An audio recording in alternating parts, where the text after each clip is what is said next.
Good evening, ladies and gentlemen, and welcome to Boston Landmarks 2020 Gala. My name is Dr. Emmett G. Price III. I am a proud member of the Boston Landmarks Orchestra Board of Advisors, and I will be your host for this joyous celebration of Boston Landmarks' 20th season. We are coming to you live this evening from the stage of DCR's The Hatch Memorial Shell on the beautiful Charles River Esplanade here in Boston. This stage has been the site of so many wonderful concerts over the years, and we can't imagine a more appropriate space to celebrate our 20th season as we also look to the future. It's quite a thrill to be standing here on this stage tonight. While we can't gather in person as we normally do for our annual gala, I promise you that this evening's event will be unique, fun, memorable, and an exciting time. We are so grateful that so many of you, our supporters, and our extended Landmarks family are joining us this evening via the internet. And we are honored to be coming to you in your living rooms, your dens, your kitchens, or wherever you're watching. I hope you'll stay tuned this evening because we have a great program coming tonight. We will be chatting with our esteemed music director shortly, and he'll be sharing some musical highlights of past seasons here at the Hatch Shell.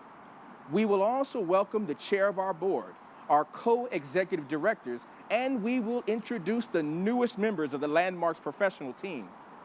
We'll also pay tribute to our founder.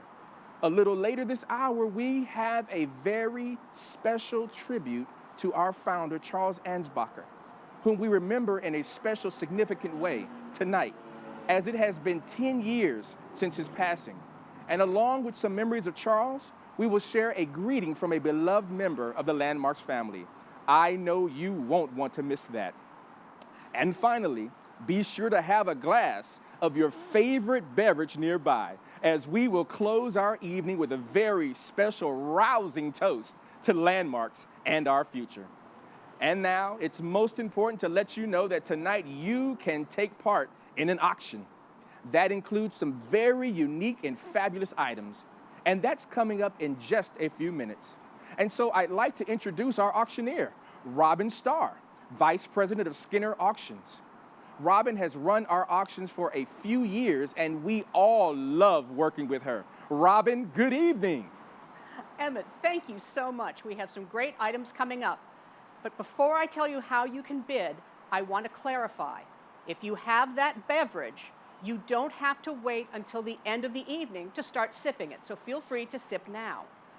In order to bid tonight for our live auction, I need you to go to tinyurl.com/landmarks2020. It'll show up on your screen here so you can see where you're headed. Click on Start Bidding to create your account. Then use the personalized link that's sent to you via text or email to participate live in our auction. If you're having any trouble or need any assistance, please call the Landmarks Gala hotline at 617-870-3910, or you can call our office at 617-987-2000. Thank you, Robin. That sounds very exciting. And I can't wait to hear more about the auction and to see how much these auction items bring in tonight. All money raised goes directly to support our free concerts and our work in the community. As you all know, today is about celebrating Landmarks, remembering and honoring our past, and helping us prepare for our future. So get ready to bid on those auction items and get ready to show your support for Landmarks, as we need your help to continue the good work of the past 20 seasons. It's now my pleasure to welcome to this broadcast someone who is certainly no stranger to this stage. In fact, the Hatch Shell has been his musical home in Boston for the past 10 seasons. And I have had the privilege of getting to know him these past few years and working with him on several musical and community programs. Please welcome the music director of Boston Landmarks Orchestra, Maestro Christopher Wilkins. Thank you, Emmett. It's so fabulous to have you with us. We're so excited for all the things you've done over the summer and now tonight to make this a very special evening. Well, indeed, it is. It is a phenomenal evening. We are blessed with wonderful weather. It must feel wonderful and maybe a little bittersweet to be on this stage for the first time in 2020. It's exciting. It's a little bit strange. I haven't set foot on the stage of the Hatch Shell in well over a year, but it's an iconic, important Boston landmark. And tonight, newly spiffed up because the DCR took advantage of the downtime to newly polish the teak and sand it down, and they also sanded the stage and put some new stain on it, so it's never looked better. It's a vitally important Boston location, of course. The music venue was first created for Arthur Fiedler in 1929, and of course he conducted the Boston Pops here in all those fabulous nights leading up to the creation of the July 4th event, which has continued right up through the present day, except for the present day. But it's also a very important location for important civic events. I think of Nelson Mandela speaking from this stage in 1990, just shortly after he had gotten out of prison. I think of Leonard Bernstein making his professional conducting debut on this stage. First time he conducted a professional orchestra was right here. But of course also Charles Ansbacher, who eventually brought his vision of free music to the Hatch Shell, which feels like this is the place where it belongs. And for me, Landmarks embodies all of these things. The free summer evenings, being outdoors, our public and our civic mission to make the city and our community richer through music. And we stand for bringing people together, and there's no more beautiful place for people to come where they can gather in the heart of the city, though we feel like we're a world away right here. But yes, it's true, we weren't able to perform here in 2020, and in fact, I've just checked with Steve Sear, who oversees this facility for Landmarks. Dana Oak's fanfare, his trumpet fanfare that kicked us off tonight, was the only live music that has happened here on the Esplanade on the Hatch Shell stage in 2020. There were no events of any kind. But we weren't silent this summer, and as you'll see a bit later, we did perform virtually at one point just across the way here from a rooftop deck that we can see at the home of Tracy, Joe, Liam, and Aaron Flaherty.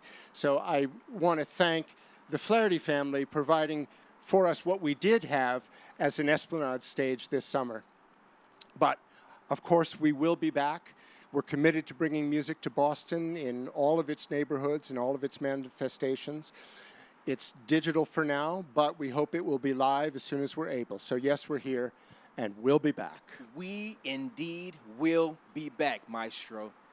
And you have a special auction item to talk about, don't you? One thing that was kind of fun this year was suggested to me that I might donate a score that I have used in conducting here on this stage and other places. And I chose for that a Hatch Shell-oriented work, which is the Symphonic Dances from West Side Story by Leonard Bernstein, whom I just mentioned made his professional debut here. So this is full orchestration of the West Side Story dances. I've used it in, I don't know, a dozen, 20, maybe different performances. So it has all my idiosyncratic markings in it about orchestration or comments about who should get the solo bows or potential cuts that can be made to shorten it and all that sort of thing. So it's well loved, it's copiously marked, and I'll be happy to inscribe it to whoever makes the winning bid. Another way you can support Landmarks by bidding on our website. Well, that sounds amazing. I may have to sneak off the stage so that I can bid on that score. So I think it's time to hear some music, don't you? And I think you've brought a very special video of the orchestra performing here to start us off tonight. That's right, Emmett.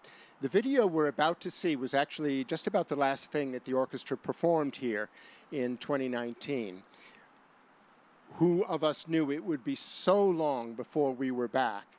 But to me, this particular performance shows exactly how much fun and unusually conceived our programs can be. There's a special Landmarks twist on a familiar piece here, which is another characteristic of our programming. And as all of you are watching from your homes, we're going to start the video with the introduction that I recorded back in March from my home when we first shared this virtually at the beginning of the lockdown. From the archives of the Boston Landmarks Orchestra, we present for you now one of the most recognizable works in all the literature. With its catchy rhythms and alluring melodies, it's become a showpiece for orchestras the world over. But as you will soon see, this music is also a perfect vehicle for visual artists. Here, the creative team at Masari Studios, Ryan Edwards, Sam Åkerström-Lang, and Jeremy Stewart. It combines live orchestral performance with video animation and projection mapping right onto the hat shell itself, which was done that night for the very first time ever. From the final concert of the 2019 summer season, the Boston Landmarks Orchestra and Masari Studios present Liszt's Hungarian Rhapsody No. 2, like you've never seen it before.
What a thrilling performance.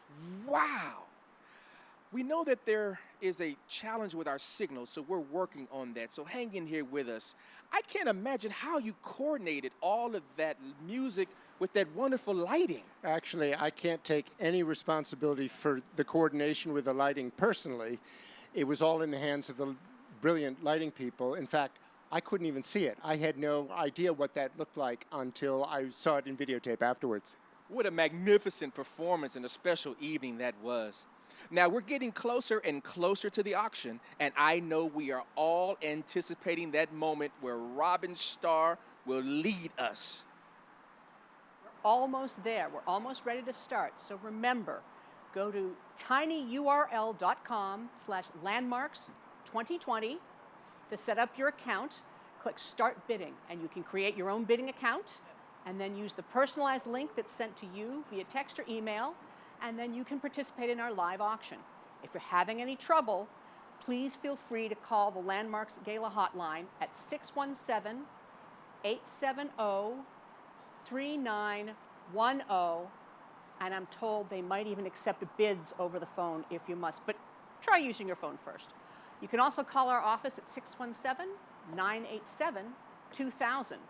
Now, you know there's some really exciting silent auction items as well. And these you can keep bidding on. You can start right now, and we encourage you to do so, but you can keep bidding until Friday. One of my favorites is Jane Sebring. She's from our horn section, and she has offered her talents to play an alpine horn at a special event of your occasion. You may know the alpine horn as a very long, about 9-foot long, sort of horn pipe-shaped instrument. It's also associated with a certain cough drop, whose name I won't mention, but it has a wonderful resonant and haunting sound. And you may have had music performed for your guests before, but I bet not too many people have gone to an event with an alpine horn. So this can be yours for the bidding. Thank you, Robin. Another very unique item in the silent auction is a Scotch tasting with members of our brass section. It's an evening of fine scotches and lively conversation in your home with members of our brass section. Don Rankin, tuba player and Scotch expert, will curate the evening. You and up to 3 of your guests will sample 8 to 10 fine scotches. So check that out on our auction website. Now, Maestro, you've been music director of this orchestra for 10 seasons now, and I am particularly proud to be part of the Landmarks family because of the great work we are doing in the community. Not just for those who already have the ability to experience orchestra music, but for those who, because of economics or disability or for whatever reason, might not have this experience. And I particularly love your programming with its emphasis on diversity, inclusion, and equity. I'm sure that looking back at 10 seasons, there are some moments that you really are proud of and want to share with our viewers this evening. Absolutely. We've prepared a brief video showing some of the most memorable moments of these past 10 years, but of course there was a lot we couldn't include that we would have loved to if we'd had the time. In addition to what you're about to see, I think, for example, of all the many programs featuring our One City Choir, which you know is a choir that anyone can join in from all over the Boston region, can sing with us here on this stage. Our programs with the Conservatory Lab Charter School, with Boston String Academy, with Zoomix in East Boston, Boston Ballet 2, Sayat Nova, the Armenian dance company, Jean Apollon Expression, the Haitian dance company, our collaborations with the Isabella Stewart Gardner Museum, the New England Aquarium, Museum of Science, Castle of Our Skins and Ashley Gordon, New England Spiritual Ensemble, and very memorably, out on the lawn here with Honk. There are just so many. I could go on all night, but of course, everything we do is still anchored by this fabulous orchestra and performances of the great orchestral music of the past and present. To me, this is what makes Landmarks different, and I'm so grateful to our board, our supporters, and everyone who has kept the faith with us in this particular vision.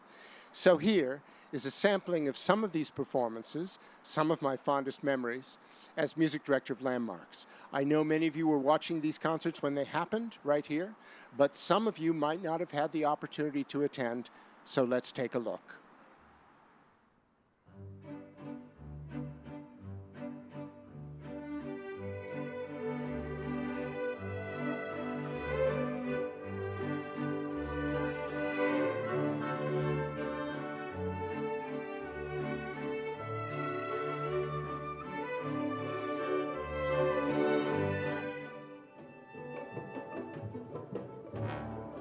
para su ayo.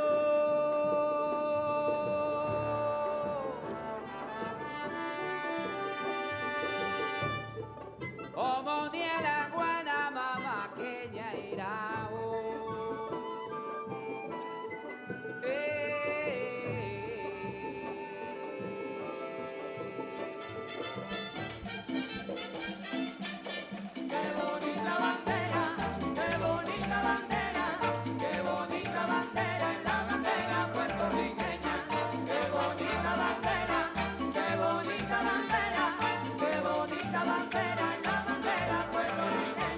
Azul, blanca y colorada, en medio tiene una estrella. Qué bonita bandera es la bandera.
Now until the break of day, through this house each fairy stray. To the best bride bed shall we, which by us shall blessed be, and the issue there create ever shall be fortunate. And so all the couples three ever true in loving be. With this field do consecrate, every fairy take his gate, and each several chamber bless through this palace with sweet peace. And the owner of it blessed ever shall in safety rest. Trip away, make no stay, meet me all by break of day.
You are absolutely right, Maestro. There have been so many amazing performances here and so much to enrich our city and our community. And everything we do is free. Every one of these performances you just saw was presented to the public free of charge. Take a moment to think about that. These were innovative, bold, top-notch performances that you might well be willing to spend quite a bit of money to see. And we gave them to our city for free. But as we all know, free music is not free. And we need your help to keep the music and the vision alive.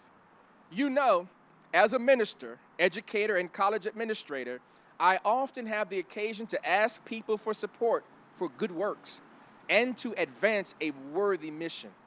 If you are moved by what Landmark stands for, by the good work we do on and off the stage, in the concert hall and in the community, I ask you, please, don't wait. Support Landmarks right now with your gift. One way you can help right now is by bidding on items in our live auction. Robin, the time has come. Let the fun begin. Hopefully you've already registered, but if not, go to tinyurl.com/landmarks2020. Click Start Bidding to create your account. Use that personalized link that you'll get via text or email to jump on and bid. If you have any troubles, call the Landmarks Production Hotline at 617-870-3910. So let's get to the live bidding. Our first auction item. You know that the maestro waxes rhapsodic about music, about composers, about performance. How would you like to have him come and visit you in your home to speak about one of the classical music topics about which he's very passionate? Say, why Beethoven's Ninth Symphony is such a masterpiece. Why Stravinsky was so ahead of his time. Maybe you want to hear about Broadway musicals. Maybe you want to hear about Florence Price. He will come to your home. He will demonstrate with recordings and by playing on the piano. Now, if you don't have a piano, don't panic. You can still have this package because a keyboard will be provided. So if you'd like to bid right now, get onto your platforms and start bidding. And we're going to open up the bidding. I am looking for $1,500 to open this lot. Can I have $1,500? I need to see those up on the screen. If I can see the bidding at $1,500, do we have an opening bid at $1,500? I need a bid at $1,500. I'm looking for a bid at $1,500. Do I see $1,500 anywhere? $1,500. Do I have $1,500? Do I have $1,500 on a call-in? Do I have $1,500? $1,500 to start it away. I need $1,500 to begin. I know it takes a little bit to get on your phones and get going, so I'll give you some time. Okay, we have a bid, I think, of $1,500. Do we have a bid of $1,500? I need a bid of $1,500. Do we have any interest at $1,500? Get on your phone right now. Any interest at $1,500? Go ahead and click away right now. Do we have a bid coming in? I think we have a bid coming in right now. $1,500 is what I need. Okay, we're going to come back to this item in just a minute. Let's go on to our second auction item just for a moment. Our second live item is a piece of music composed just for you or for a loved one of yours. If you're looking for a perfect gift, a perfect way to celebrate a birthday, an anniversary, maybe a wedding, Boston's own composer and violinist, Francine Truster, will compose a piece just for you. It can be an instrumental piece. It could be a poem or a favorite piece of text that you love that is put to music.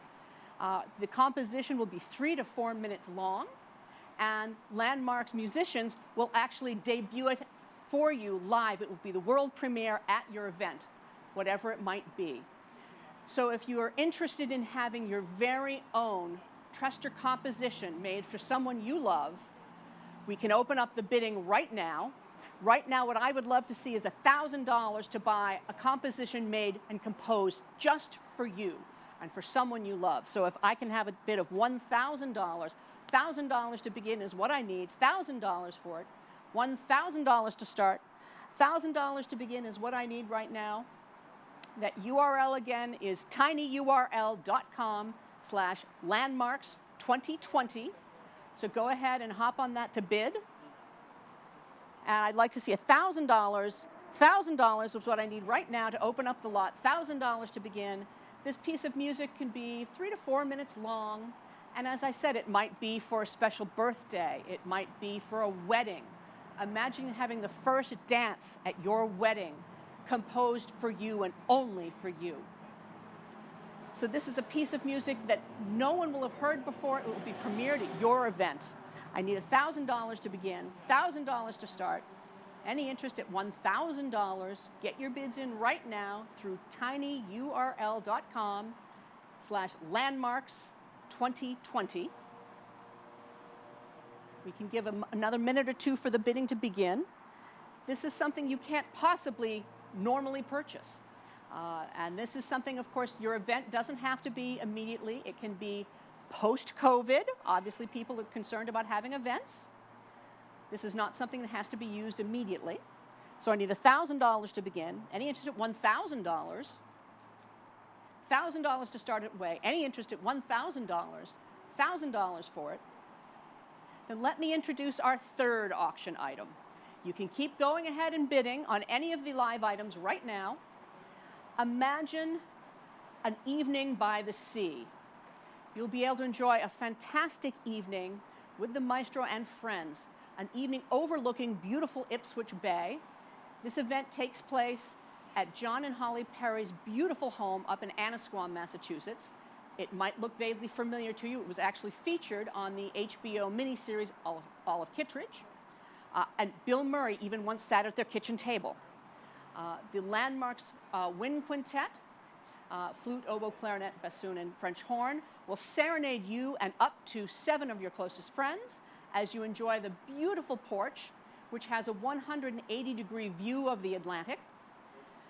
You will be served lovely hors d'oeuvres created for you specifically by Rachel Perry and her own partner, who is, of course, Maestro Wilkins. The events can take place anytime after May 1st. We can do it socially distanced, or you can wait until COVID precautions are no longer an issue. So if you would like this fantastic evening of music, conversation, and beautiful views, you can go ahead and bid right now on the live app. I need $1,500 to open this particular item, $1,500 to have an amazing evening up at Annisquam, enjoying this lovely evening, lovely conversation. I need $1,500 to begin, $1,500 right now to start it away. $1,500 is what I'd like to begin this lot, $1,500 for it. Hop online, that URL again is tinyurl.com/landmarks2020. I need $1,500 to begin, $1,500 for it, $1,500. What we're going to do is we're going to leave the bidding open until 11 p.m. tonight. I can't see it from there. We're going to leave the live bidding open until 11 p.m. on Friday. So you have time to consult with your friends. It is totally kosher to split a package with friends if you'd like to. So we're going to move on right now. So why don't you take us away? Wonderful, Robin. Now, if you didn't just win anything in our auction, not to worry. You can still bid, as you heard, until 11 p.m. on Friday. These and other items in our silent auction. And you, of course, can still support us tonight. Robin will be back in just a moment to help us fund our future. And in case you need some inspiration as you prepare to show your support, we made this brief video with the top reasons why you should support Boston Landmarks Orchestra.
we're back. That was an inspiring video, and we hope we've inspired you. Right now, we want to ask you to help us fund the future.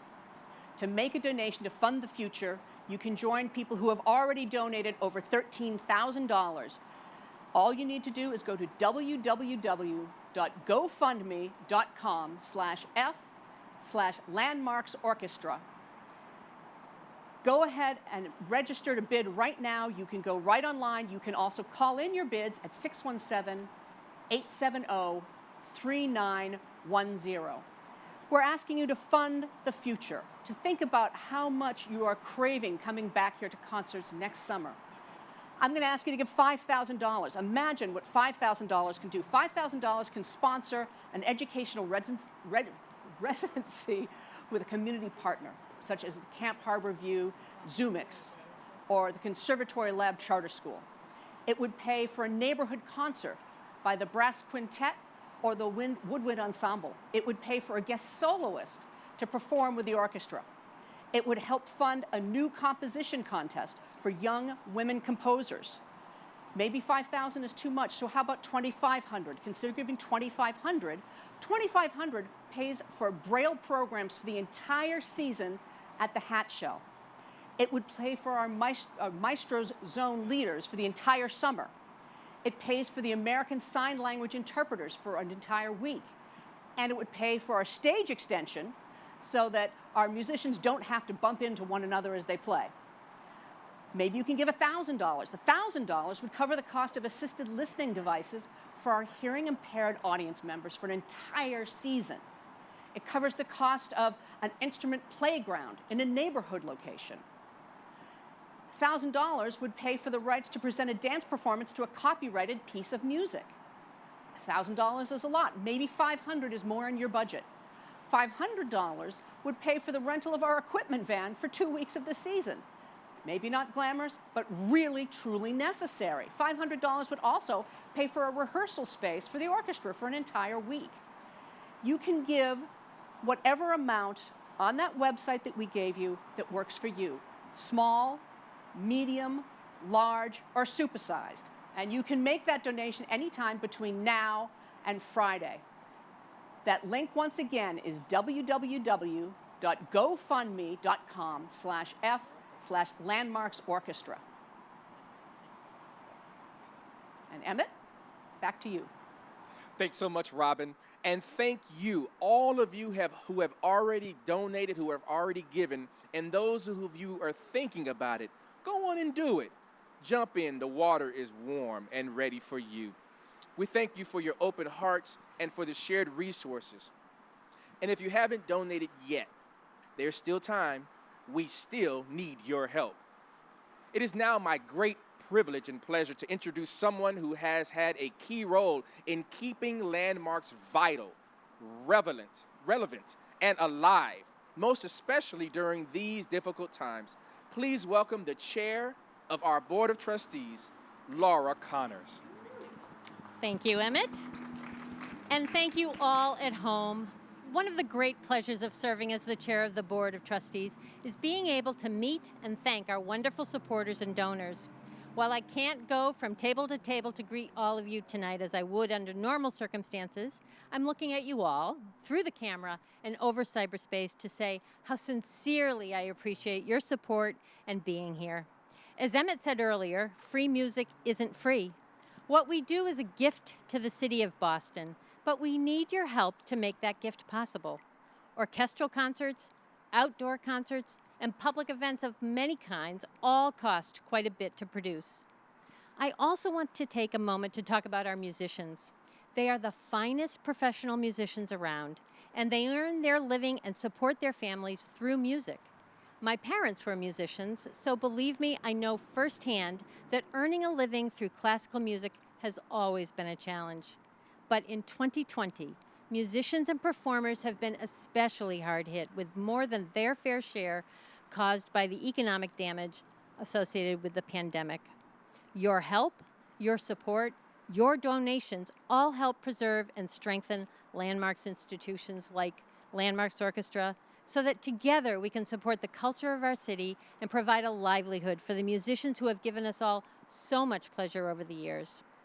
If you were not fortunate enough yet to bid on anything in our live auction, you can still bid on other items online.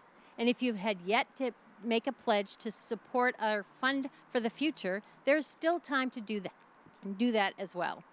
On behalf of the Board of Trustees and the entire Landmarks family, we are most grateful for your continued support.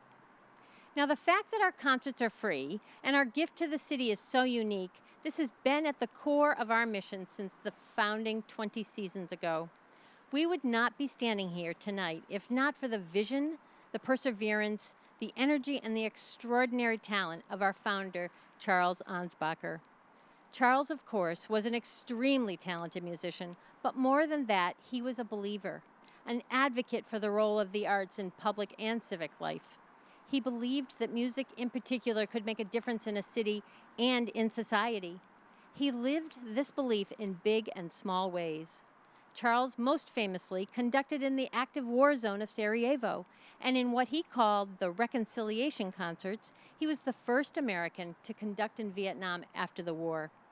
It's no surprise, then, that someone with these beliefs and this courage founded an orchestra like Boston Landmarks Orchestra.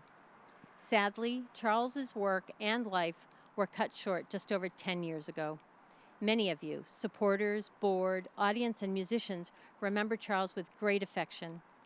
Others of us did not have the pleasure of knowing him in person.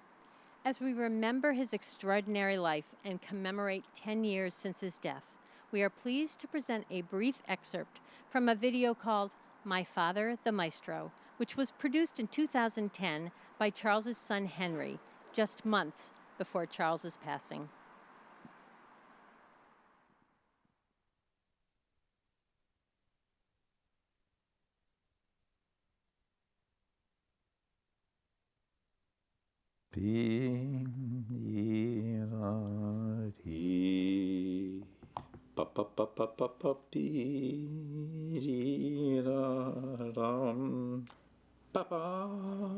A rehearsal is where the real work of the orchestra and the conductor is done. Trio. 1, 2.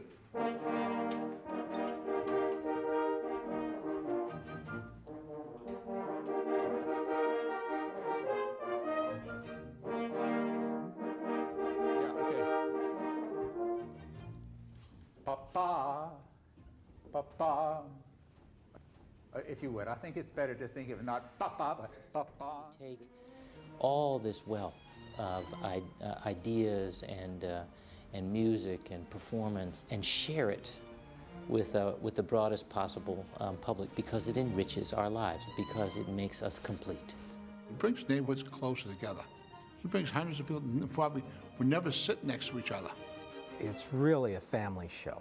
We have people who bring their blankets and their picnics, and that makes us very happy. And then I have a lot of assistant conductors in the orchestra. A lot of children are conducting away. The kids enjoy it, and they talk about it afterwards. That's the more powerful thing. I think that's so important that the younger generation be exposed to this kind of music and that it not be lost. With the accents. And more. Well, I think it's really a wonderful thing that the orchestra has come these 10 years, and enormously important that they continue for another 10 and beyond. And that's going to require all of us pulling together and doing what we can to support them. It's a pleasure for me to be able to work so much of my life around this creating the impact, which can be very meaningful to people, and certainly meaningful to me.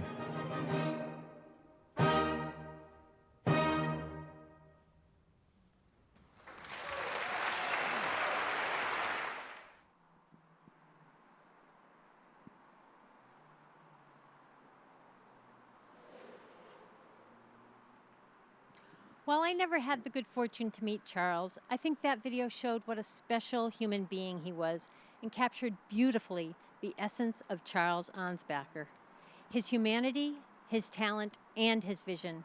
And now I'm pleased to present a special video greeting from someone who is no stranger to the Landmarks family and who will share a little bit more about Charles's vision and his extraordinary courage.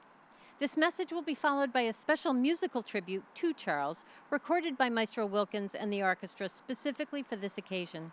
Now please welcome to your screens our friend and Charles's wife, Ambassador Swanee Hunt. Happy birthday, 20th birthday, Landmarks Orchestra. And I'm so glad I could be in the room with you. I want to particularly thank the donors. You may know that in '84, when Charles and I first met, and it was getting serious, and we made an agreement that we would never fund each other's work. It was a really good decision. But it meant that when he wanted to start this orchestra, he had to find financial backing from you. And it wasn't the money as much as it was the encouragement and the fact that you believed in him and believed in the idea of an orchestra. You know, people ask, well, what's the history behind this? And I know the history because in the mid-90s, when I was a diplomat in Vienna, he started conducting in Central Europe, Eastern Europe, Central Asia. And it was 5 years after the fall of the wall. And the economies had imploded. So players then were making $1 per performance. And also he was working in war zones. And so these were lands that were occupied, some of them. They were states that were literally under siege. And he learned so much about the hope that the music could bring to people. So fast forward, we come to Boston in 2000, and he says, you know what Boston needs is an orchestra to play in the summers. And people are laughing at him, like Boston really needs another orchestra. And he said, yeah. But nothing's happening here with music in the summers. And so his dream became to play for people who were hearing classical music for the first time, because he believed that the complexity is particularly helpful in seeing how you see the world, and it's expanding, but it also gives you hope, just like he found in those war-torn areas. And he said everybody deserves that kind of joy. And you know what? I remembered how in '84, first time I ever heard him conduct, in between the first two movements, somebody was clapping, etc. And I said to him afterwards, gee, you know, is that hard for you? Is it embarrassing for you? And he said, no, a lot of them, this is their first concert they've ever been to. I thought, wow, yeah, I got to marry this man. So I'll end by saying it was Easter, and I was mad at him because I wanted to go to church, and he said, well, you go ahead. I said, no, I'm not going to go. I'm not going to be the wife who goes to Easter and the husband stays home. And so I said, well, at least we're going to do something different. And so we sat in a corner, and I said, okay, what's your greatest wish? And he said, well, what's yours? I said, I don't know. I wish everybody had trees in their lives. And he said, okay, trees. I said, what's your greatest wish? And he said, I wish Boston had an ongoing festival every summer where people could come from the neighborhoods, they could come from everywhere around, and it would be free for them. So thank you, people here at this gala, because you have, on the 10th anniversary of his death, you have fulfilled his greatest wish. And tonight, Charles is dancing.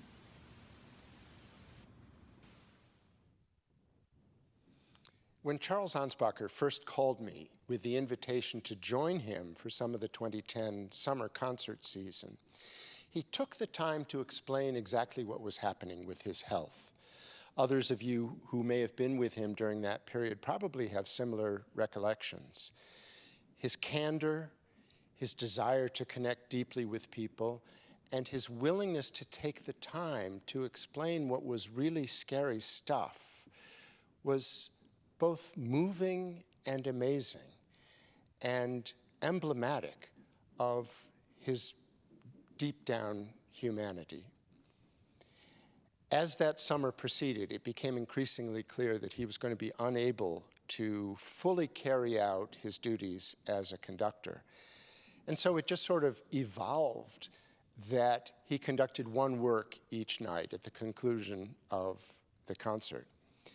So we thought it would be fitting in paying tribute to Charles and his legacy, this beautiful orchestra and institution, to perform Bizet's Farandole from L'Arlésienne.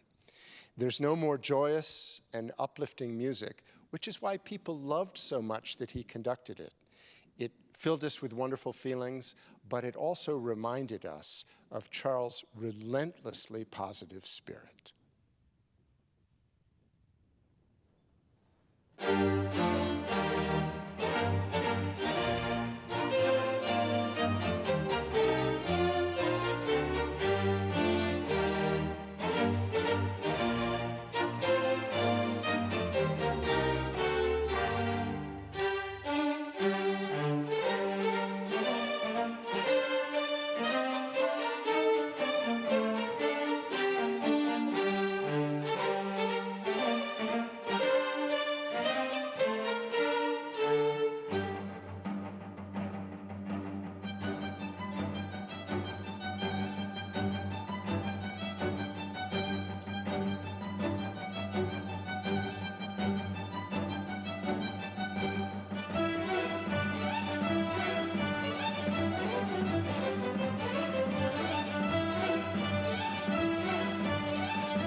What a moving tribute to our founder.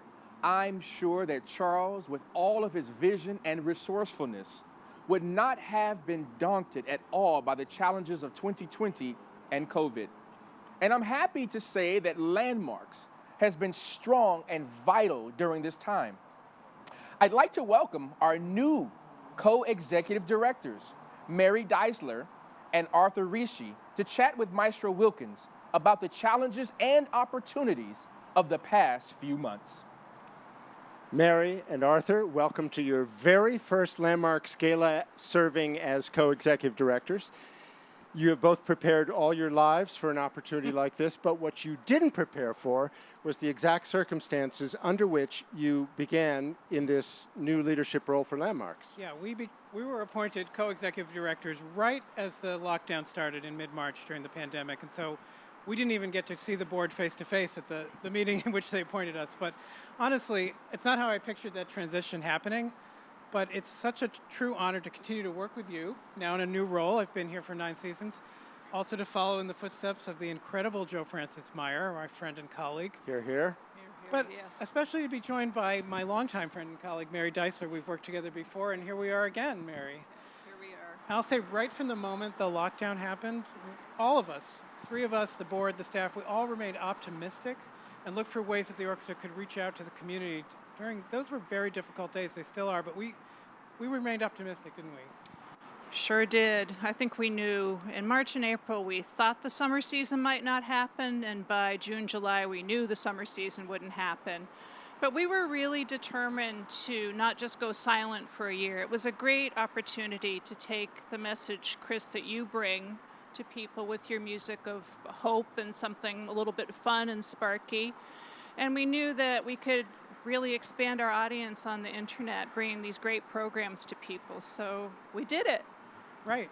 And we started with a series of internet broadcasts, some live, some on video, that we called interludes, and others that we called Landmarks Live events. And you remember they covered a variety of topics, musicians playing in their homes. We got to hear members of our orchestra playing solo repertoire, which we don't normally get to hear. I remember a very memorable one. We visited with Bob Schultz, and Bob's our principal percussionist, and his home studio is just filled with the most amazing, cool instruments. And we were walking around through his basement and through his running home from live. his living room, through his kitchen, down the stairs to Right. the downstairs studio and back up again. Right, and all live, you know. Yeah. And Greg Vitale, our wonderful concert Yes. master who normally sits right there, he was at home with his family. They're all talented violinists. Christine, his wife, shares the stand with him, but his children are wonderful violinists. And to me, what was also very interesting was Greg is an instrument dealer and a luthier and was repairing some fine instruments live on the internet with us, right? Absolutely. And there were those wonderful roundtable discussions that you led, Chris, with members of our community, our partners, and then those talks that you did. I don't know how you can manage to do that, but you were so comfortable with this digital and virtual medium, and you just really wowed everybody. So like tell us us a all. few about what do you remember? Well, we just, we all just, I think, sort of, held our breath for a moment and then said, okay, we have to figure this out. And we went on and we brought whatever skills we have. I mean, either one of you could be executive director single-handedly for Landmarks, but as a team, I think we were particularly well positioned to meet this particular moment, to find ways with your digital skills, Mary, and your awareness of ways that other orchestras were working, and Arthur, all of your imagination. And so together we came up with this plan, which included conversations with many of our partners. We actually began with my dear friend and most important mentor, Benjamin Zander, who led just a lively and wonderful discussion, as they always are with him. But then we also spoke with Zoomix, the creative team from Zoomix, which was great. Dr. White Clayton, whom we commissioned to write a work based on a very important spiritual for this summer. We'll unveil it when we can, when the time is right, but that was lively. Emmett Price joined us on that call. Castlevar Skins, which we've already mentioned tonight, Ashley Gordon, and Women in Music, Mary, a conversation that you led with Joanne Falletta, music director of the Buffalo Philharmonic, and other composers that we've worked with. And then, Chris, you gave a whole series of very memorable talks about the music itself. I remember the one about Appalachian Spring, and you and I talked about it, and I learned so many things about it. One that you said, Who Invented Beethoven, was the title of it. And that's actually, we're talking about our auction items, which are still open till Friday, that people can bid. One of those items is to have you go to someone's house and give one of your talks. Yeah, I think I called it The History of the Symphony, and you said, no. That's not going to fly. I took that in college. I don't need that again, right? So we came up with Who Invented Beethoven, but they were really fun to do, and they were things we wouldn't have otherwise done, but things that I think now we know how to do them and know how interesting they are for people. And Mary, we've had a lot of views on the material that we've created. We have, yeah. More than 60,000, so more than we would have in a whole live audience in the summer. Not that we don't want that back. No, Right. but We it wanna- could be a both and, I think, in the future. Right, and I'm very proud that all of our Landmarks events have some community connection, whether it's with Zoomix and Boston String Academy and actually organizations that are producing music in the community, or with sort of larger issues of justice, of racism. It was all very much on our minds this summer, and I think we responded to that, or we tried to. Oh, absolutely. Not only were we dealing with a pandemic, but there was another real hurt that we all felt that centered around the Black Lives Matter movement. And this orchestra does so much work in the area of equity, diversity, inclusion. And those conversations, I think, were really important and important for us to keep continuing. Through the lens of this very special arts organization, we're able to spotlight that work. And Chris, the way you put together the programming, the partners that we have, it just really sticks out as something very special about this orchestra. Our conversation with Dr. D and Dr. Roland Carter around the commission piece for In Bright Mansions, I'll always remember what she said at the end. Thank you on behalf of the African American music community. Thank you, Chris, for being brave enough to ask us to do this. So many would not reach out, and that is so wonderful for this orchestra. Thank you. Well, the idea of including all the community has been there for 20 years. It's been there since the beginning of Landmarks, and it's taken different forms. But I think as we've come into this very strange period, we haven't had to change our mission or the way that we speak about the orchestra. That hasn't changed. It's intensified, and it will continue to be amplified the way we go about things, but it's not a shift for us at all. It's more of an acceleration. We've done more, but we were already there, right? That's right. And I think about the programming that we did this summer in the live streams. Yeah. There were 27 different works included. There were 14 different composers, 10 of them black, so 10 of the 14, and 7 of them women, including one entire program dedicated to women composers. Every single composer, with the exception of Ethel Smythe, was either American or had an American citizenship or residence. So that's not a shift for us, but it's an intensification of this representation of who we are as a people, as Bostonians, as Americans, and wanting to represent on the concert stage. I think it's what all orchestras are looking at and need to look at, but I also feel that for Landmarks, it's been there from the beginning. I remember very much those rehearsals and recording sessions in Roslindale. We just saw the Bizet Farandole we just saw was taken from one of those sessions. Of course, it was challenging. We had to deal with social distancing and plexiglass, and we wanted everybody to be safe. But what I remember more than that was just the emotion of the members of the orchestra. We had a small group, but some of our really top players. The emotion in the room was palpable when you gave the first downbeat. Some of them had not played together for 4 or 5 months at that moment. And we had to learn a lot of things, video production, internet streaming, which I guess tonight is something that has been a little issue, but it's a learning curve. It's been almost like producing mini TV shows that we've done, and I'm very lucky that we have a great staff that I've relied on over the years, both our office staff and our technical crew, and we really had all the pieces there. We just had to put them together a little bit different way this year, wouldn't you think, Mary? Oh, absolutely. And Chris, you have such a wonderful knack for putting together programs that are interesting, maybe a little bit eclectic, along with the chestnuts. And talk about how you put together those stream programs. I like to go at it from 2 different directions, or I should say we go at it. It's always a team effort. One direction is, what are the great and interesting and compelling pieces that we should play? So those are long lists, and we compile them in hundreds and hundreds of pieces that we'd love to do. But the question is, how do they fit together? Some of that is just the energy of the evening. How does it flow musically? But I think it's also wonderful if you can piece together a story, so that you're saying something that shows that music making is a human activity. It's about people, and it's about people coming together, and there's a human story to be told behind every piece, behind every composer, behind the fact that we as performers for this audience, that in itself is a kind of story, a very Landmarks kind of story. So for example, with the Women Composers Concert. We had the extraordinary Grace Kelly. What a powerhouse, what an incredible musician, what a spectacular MC she was that night. She's amazing. And we took as a starting point the song that she wrote for a foundation for young women called She's the First. And I realized when we were looking at all these women composers, particularly looking at Amy Beach, whose name is right there, I'm looking at it right now, the only woman whose name appears in the, 87 names on the hat shell, her story, or Ethel Smythe, the British composer who was so involved in the suffrage movement, or Grace Kelly herself.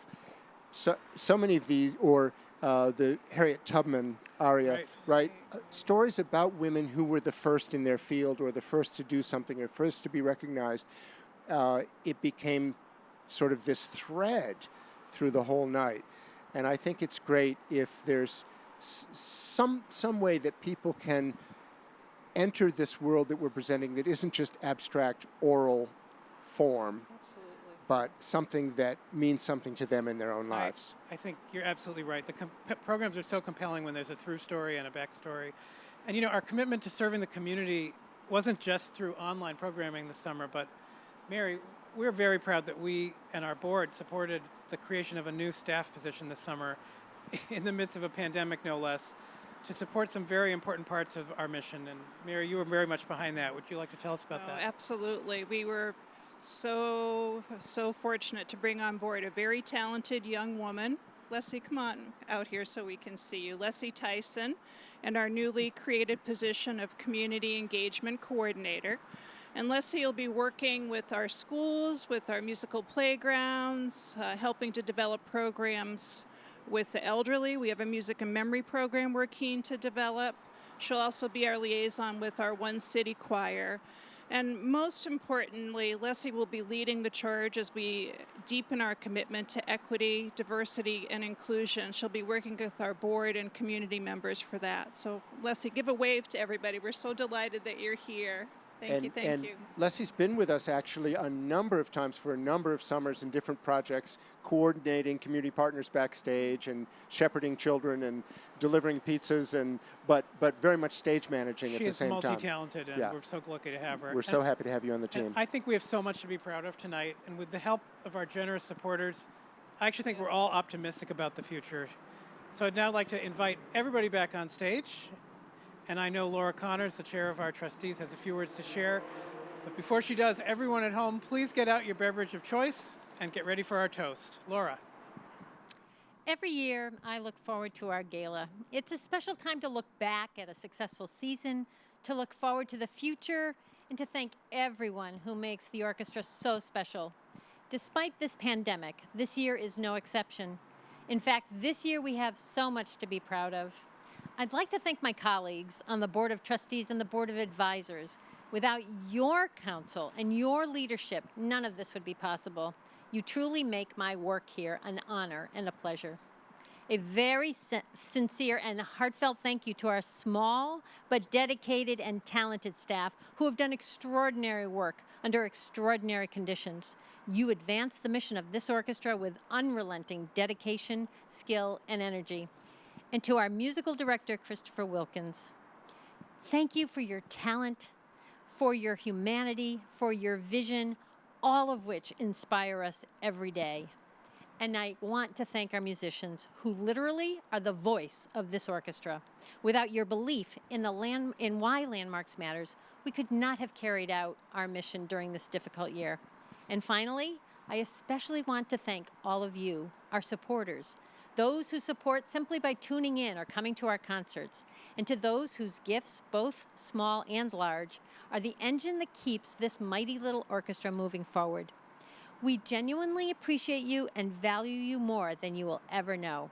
And now, please join me, raise your glasses in a toast.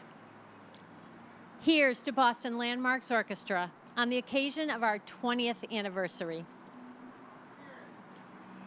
And here's to the memory of our beloved founder, Charles Ansbacher, whose vision brought us to this day. Cheers! And last but not least, Here's to the day when this stage will once again be filled with our orchestra, and the lawn will be filled with thousands of music lovers. Thank you all for being with us tonight, and let's end this evening with all of us joining together in perfect harmony. Please join us in wishing a very happy birthday to Landmarks Orchestra. On the count of 3. 1, 2, 3. Happy birthday! Landmarks Orchestra.